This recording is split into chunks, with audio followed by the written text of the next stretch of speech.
Oh my God. Amen. Oh my God. Amen. Cette fois-ci, tu es pour moi. Mais tu seras aigri quand les autres vont arracher leur bénédiction. Tu seras en train de dormir aux HLM tandis que les autres sont en train de s'acheter les pavillons. Tu seras en train d'être aigri parce que les autres sont en train d'être bénis. Alors dis avec moi, cette fois-ci, je ne vais pas laisser passer. Alléluia. Ne laissez pas passer ce que Dieu a pour vous. Cette femme est une icône de la foi parce qu'elle a vu. Et elle a dit, cette fois-ci, tu ne bougeras pas. Dis, le monde a des principes. Dis avec moi, le monde a des principes. Le monde a des principes. Alléluia. Amen. On l'appelle la Sunamite. Une femme remarquable avec un nom inconnu. Dis à quelqu'un un nom inconnu. Parce que la Bible ne donne pas son nom. La Bible dit seulement la Sunamite, l'endroit, l'environnement où elle était. Alléluia. Amen. Et la Bible dit, cette femme vivait au temps du prophète Élisée. Cette femme était une femme bénie. Dis à quelqu'un, ta bénédiction doit commencer dans ta tête d'abord, dans ton être et dans ton environnement. Alléluia. Et cette femme vivait à l'époque du prophète Élisée. Cette femme était une femme de prospérité, une femme de bénédiction. Parce que la Bible nous révèle que cette femme a récupéré sa bénédiction entre les mains de qui? Du prophète quoi? Élisée.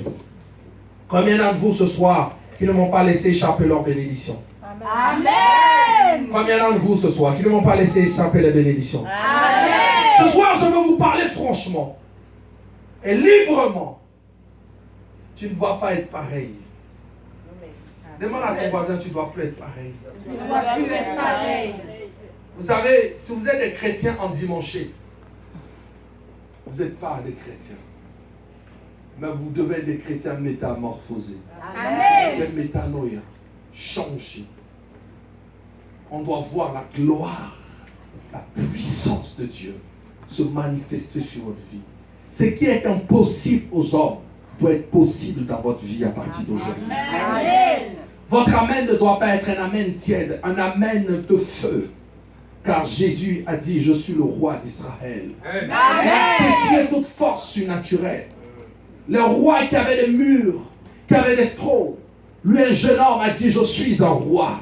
Parce que mon trône n'est pas de ce monde, mon trône est de ce monde céleste. Plus je gouverne dans le ciel, je gouverne aussi sur la terre. Tu n'es pas n'importe qui chrétien. En toi, il y a la grandeur infinie de Dieu. Est-ce que ce soir, tu es prêt à arrêter l'ange de ta vie afin qu'il te bénisse? Tu es prêt à arrêter ce que Dieu a pour toi? Ou tu es prêt à dormir dans cette baraque? Ah, vous savez, j'aime pas ceux qui se contentent de ce qu'ils ont. Je les trouve médiocres. Dieu doit vous choquer dans sa bénédiction. Amen. Est-ce que ce soir, tu es prêt à expérimenter cette dimension? Amen. La Sunamite, cette femme qui avait la foi. Mais cette femme n'est pas comme les autres chrétiennes qui viennent à l'église, qui voient le pasteur ou qui prennent le pasteur comme leur ami ou leur fils ou leur enfant. Non, bien-aimé, si tu me vois comme ton enfant ou ton fils ou comme ton frère ou je ne sais pas comment tu me vois, tu ne pourras pas recevoir ce que Dieu a mis dans ma vie pour toi. Amen. Mais ce soir, si tu me vois comme étant ce canal par qui Dieu passe pour te bénir, tu seras une source de bénédiction pour ta génération. Amen. C'est pour cela que quand je parle, si je suis sous l'onction du Saint-Esprit, je ne parle pas de moi, je te parle directement parce qu'un homme de Dieu est censé vous dire la vérité.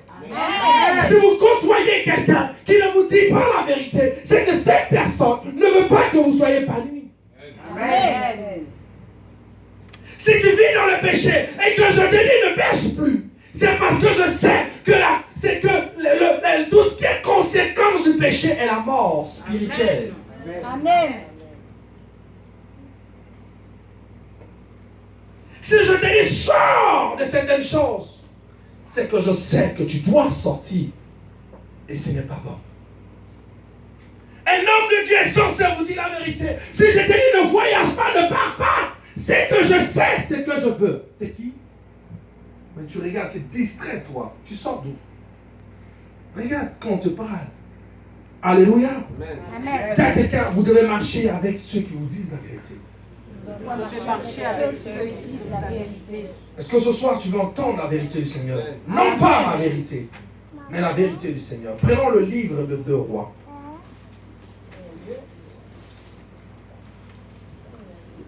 Aujourd'hui, on laisse passer notre bénédiction.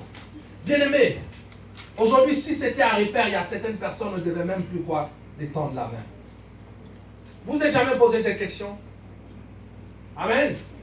Mais parce que il y a des choses que vous avez fait venir dans votre vie qui vous ont détruit. Et ce qui devait être comme bénédiction pour vous, vous n'avez jamais arrêté cela.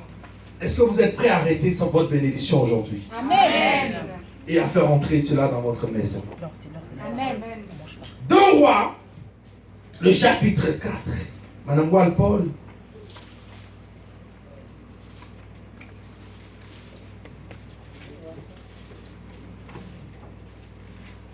C'est tellement fort ce test. Est-ce que quelqu'un peut mettre la main sur sa parole et dire Seigneur, parle-moi correctement. Seigneur, parle-moi correctement. Enseigne-moi. Enseigne-moi. Utilise-moi. Au nom de Jésus. Au nom de Amen. Jésus. Nous Amen. vivons dans un temps d'incertitude où il n'y a plus la foi, où les gens ne croient plus que Dieu est capable de faire.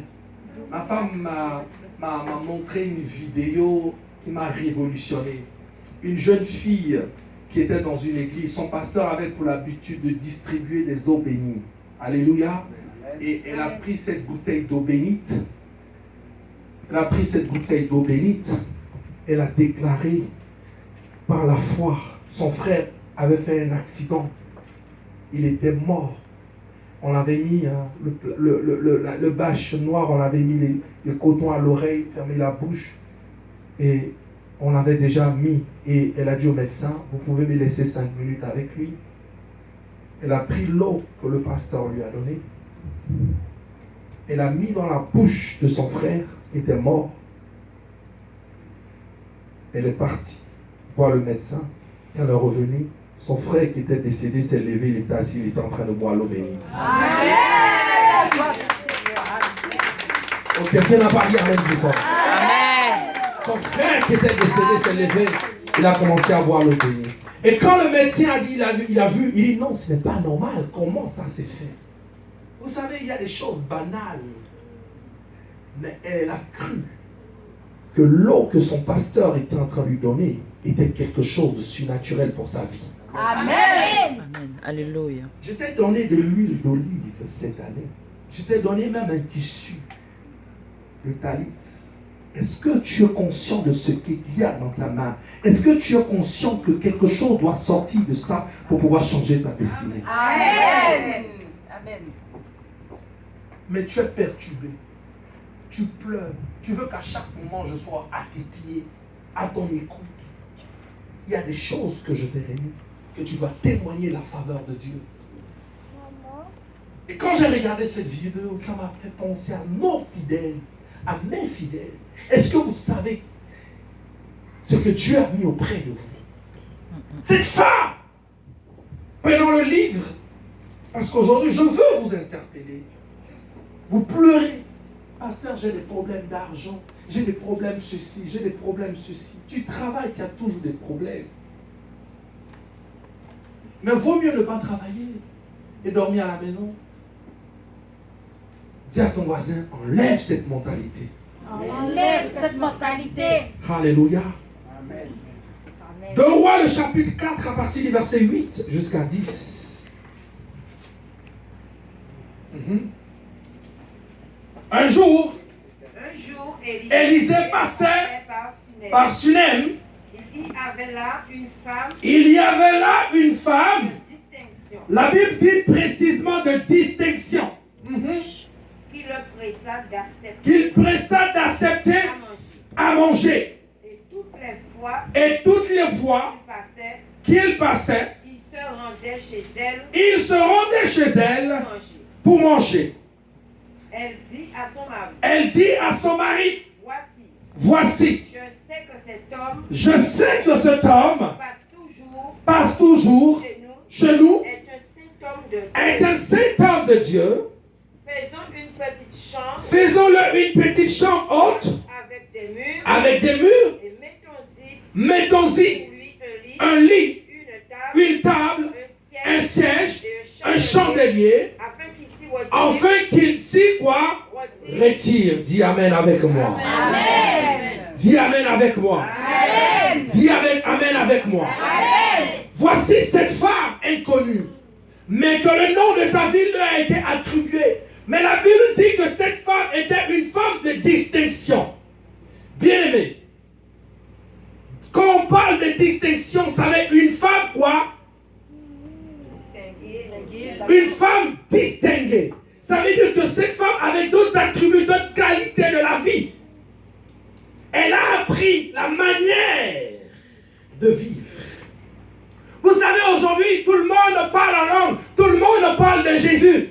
Tout le monde, j'entendais souvent même dans les feuilletons où on dit sans effet, au nom de Jésus.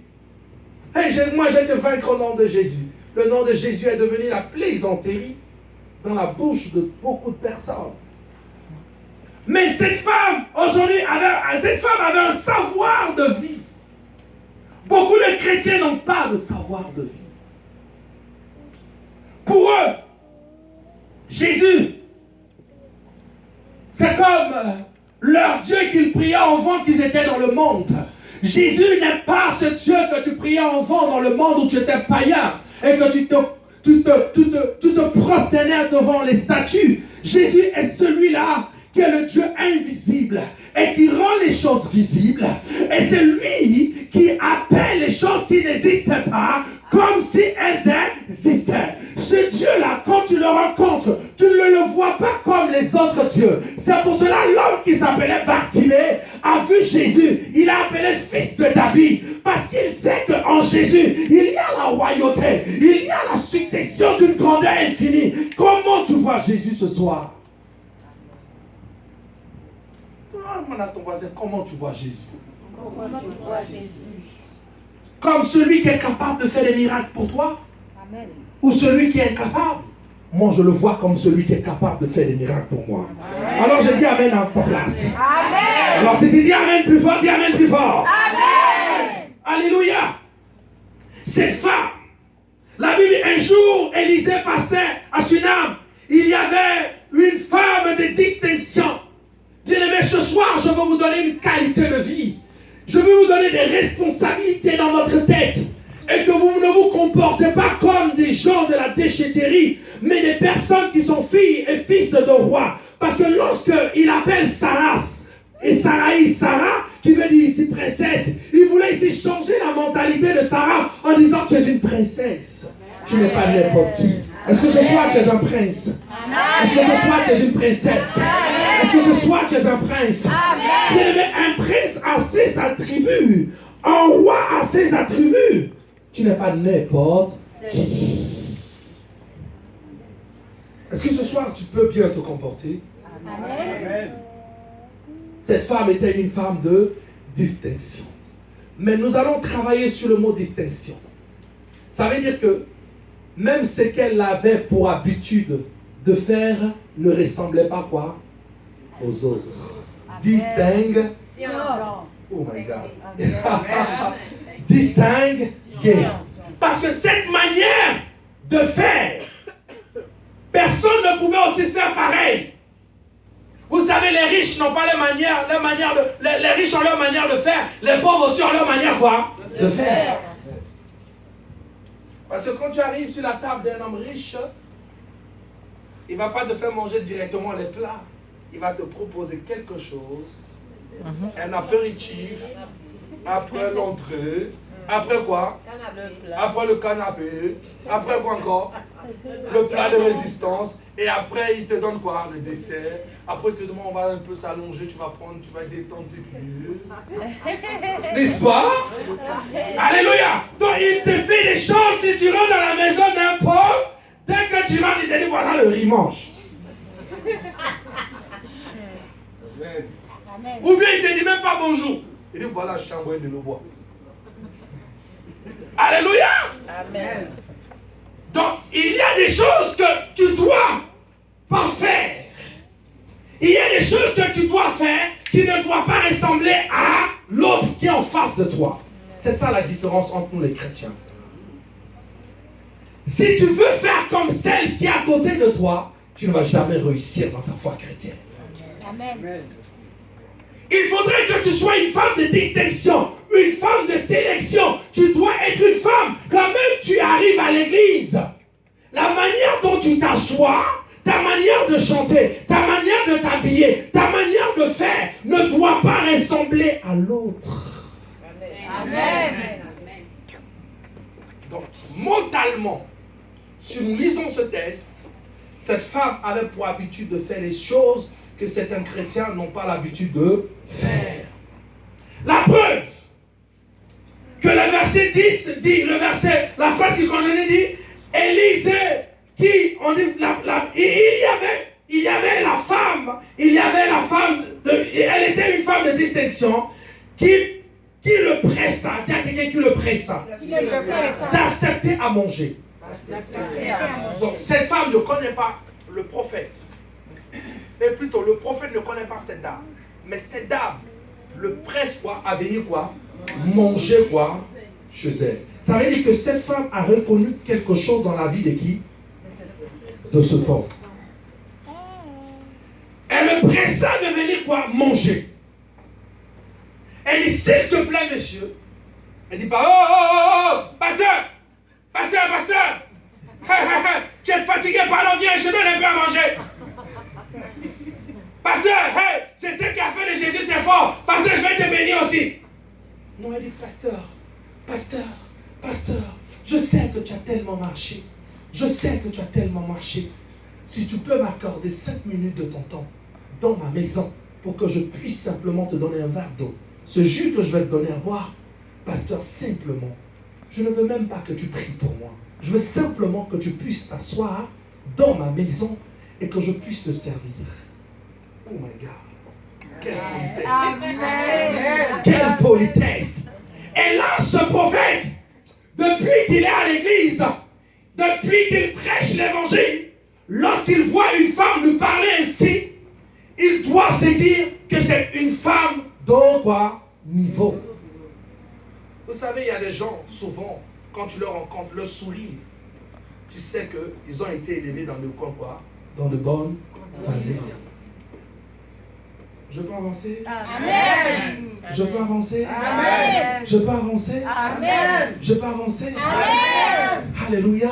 Alors ici, la Bible, elle pressa le prophète, viens manger. Mais non pas dans des paroles dures, avec des paroles modérées, juste qu'il faut. Première condition pour arrêter sa bénédiction. Dis à quelqu'un, contrôle ton langage. Contrôle ton langage. Si tu as un langage ici, Seigneur, je veux que tu me bénis. Si tu ne me bénis pas, je ne viens plus au CCRI. Ah, pasteur, faut prier pour moi. Pasteur, c'est chaud. Tu veux m'agresser? Ou tu veux agresser le Seigneur? Excuse-moi, Dieu n'entend pas cette prière. Il faut changer notre manière de parler. Mais en parlant à une personne, c'est parce qu'elle a considéré la personne. Si vous ne considérez pas quelqu'un, vous ne pouvez pas l'adresser des paroles justes. Bien-aimé, si vous considérez Christ, si vous considérez lui que Dieu a établi sur votre vie, votre manière de parler doit être modérée. Je peux avancer? Amen. Et la Bible continue la phrase qui dit, et tous les fois qu'il passait, ça veut dire que le prophète n'est pas passé quoi? Une fois. Plusieurs fois. Ça t'intrigue pas un peu? On se voit tous les jours. Au bureau, à l'église. Mais depuis, tu n'as pas encore arrêté quoi? Ta bénédiction. Le prophète passait tous les jours. Le prophète passait tous les jours.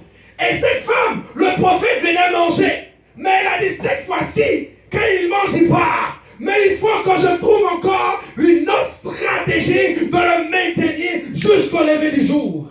Amen. Dis à quelqu'un une autre vision d'arrêter sa bénédiction.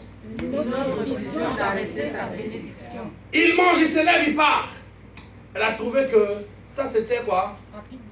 C'était un peu limité, c'était un peu passé. Elle a dit cette fois-ci, elle va trouver encore quoi? Une autre stratégie. Alors elle va rencontrer son mari. Elle dit cet homme qui a pour habitude de passer.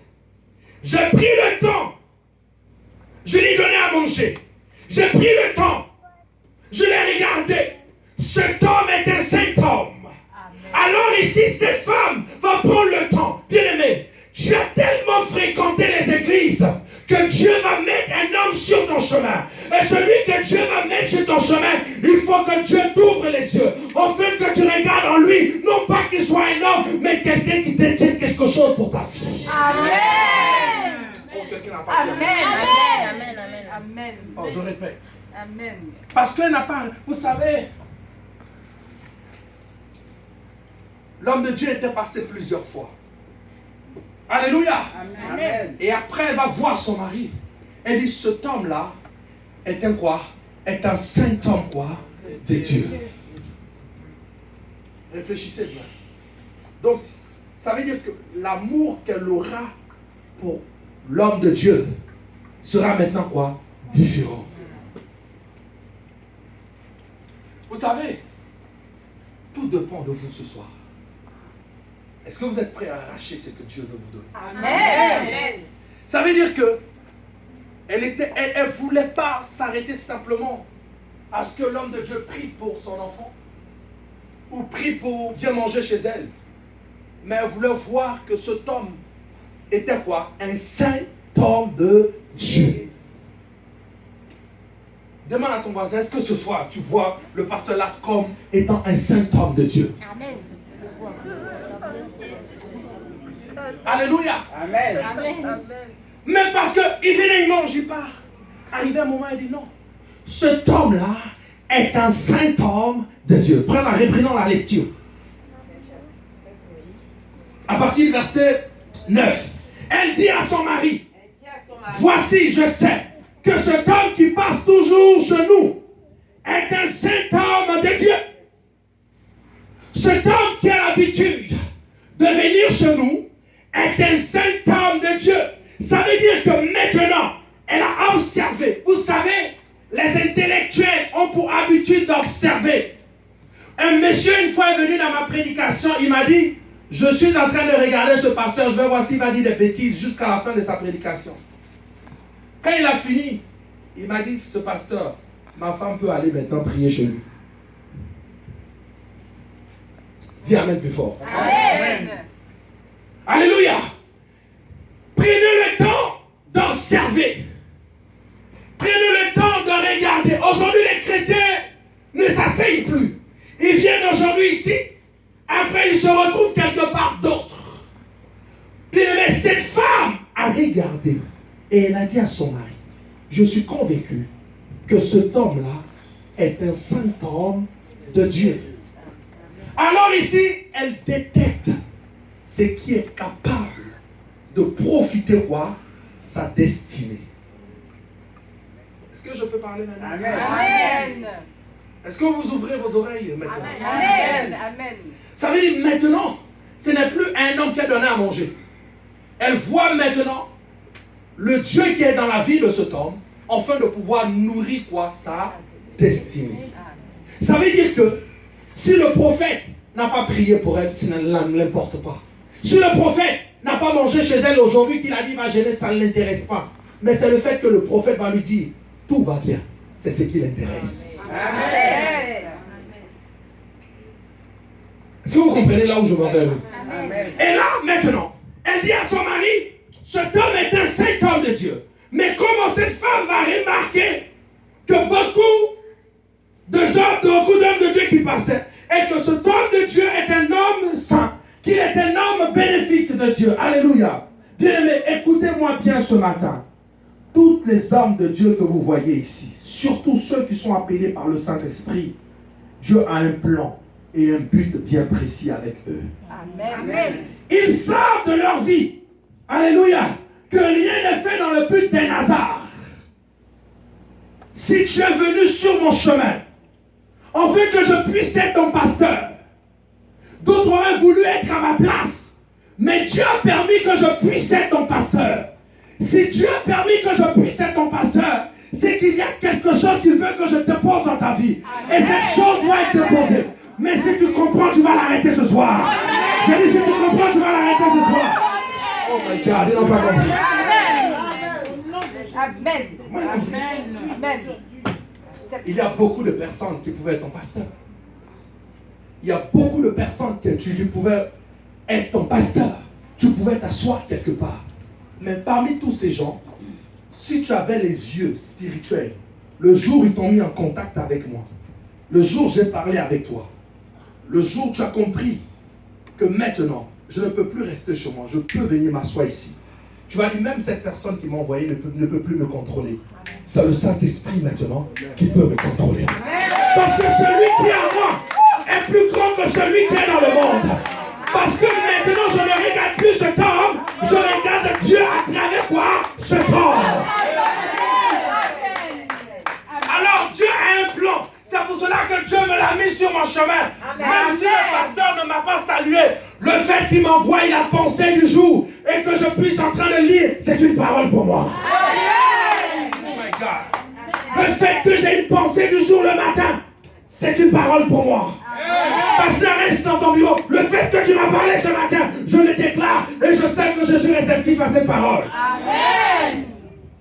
Cette femme a commencé à développer cela. Alors elle dit à son mari, nous n'allons plus nous asseoir là. Mon mari, tu dors trop. Ce monsieur vient, il mange, il part.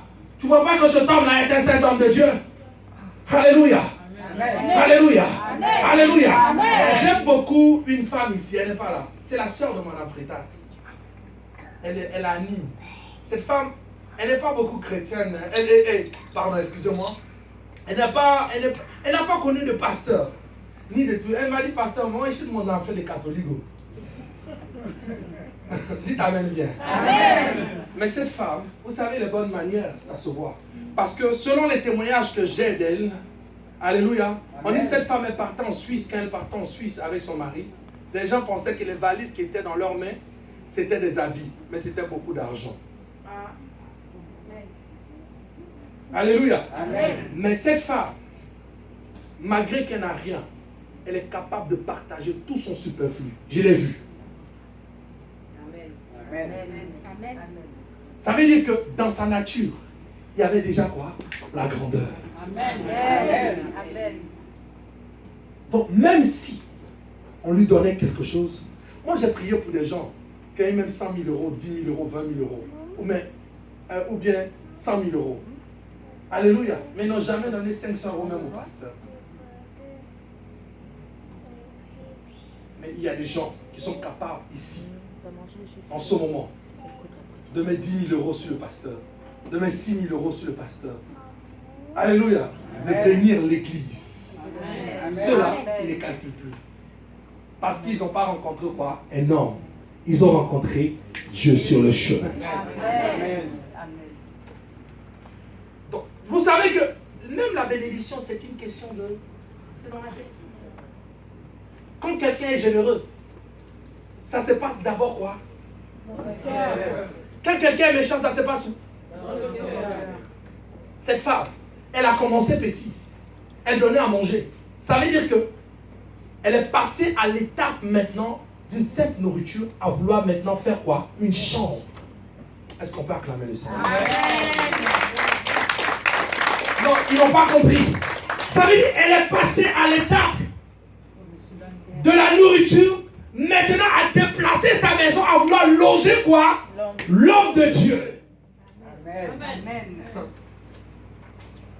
Donc, ça veut dire maintenant, elle était prête à stopper quoi? Sa bénédiction. Elle a dit, cette fois-ci, je te laisse partir. Mais cette fois-ci, tu ne vas pas partir. Je vais t'arracher dans mon camp, car ma destinée est entre tes mains. L'élévation que Dieu a prévue dans ma vie, c'est dans ta vie. Amen. C'est dans ta vie que ça se trouve. C'est pour cela, bien aimé, Dieu mettra un homme de Dieu sur ton chemin pour te parler, pour t'instruire. Même si tu es dans le péché, il te dira non, sors du péché. Amen. Alléluia. Amen. Elle a dit cette fois-ci, monsieur, le prophète Élisée, tu ne vas plus quoi? Bouger. Donc, pour manger un peu le plat, elle est passée maintenant à construire quoi? Une chambre. Bien aimé, ce que tu n'as pas pour habitude de faire, tu ne peux pas continuer. C'est pour cela qu'il y a des gens qui me flattent. Pasteur, si je suis béni, oh, tu ne vas plus respirer. Je vais t'amener à marcher comme ça.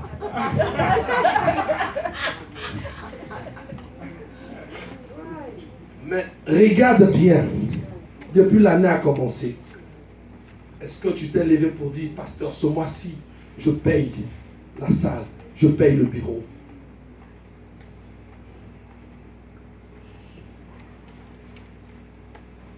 Ah, il y a un silence, j'aime ça. Alléluia.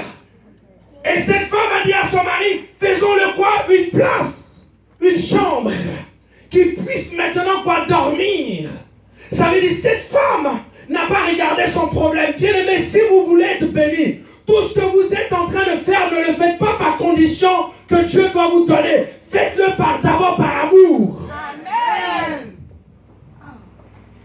Parce que si tu n'aimes pas quelqu'un, tu ne peux pas l'accueillir chez toi. Si tu n'aimes pas quelqu'un, tu ne peux pas lui rendre service.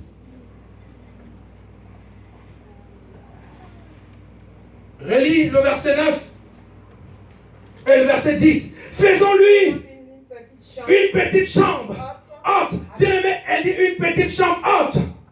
Avec des murs. Pas des caoutchoucs, des tôles en bois. Avec des murs. Et mettons-y pour lui un lit, une table, un siège, un chandelier. Enfin qu'il s'y retire quand il viendra chez nous. Bien-aimé, vous avez lu cette histoire. Est-ce que cette femme n'avait pas un problème? Est-ce que cette femme n'avait pas un problème? Est-ce que cette femme n'avait pas un problème? Elle avait un problème de stérilité. Mais toutefois que l'homme de Dieu passait là-bas, la Bible n'est pas, l'homme de Dieu n'est pas passé quoi? Une seule fois. Il est passé quoi? Plusieurs fois. Mais elle n'a jamais exposé son problème de quoi? De stérilité. Il y a des gens, ils veulent bénir le pasteur parce que ils se disent que le pasteur doit régler quoi? D'abord leur problème.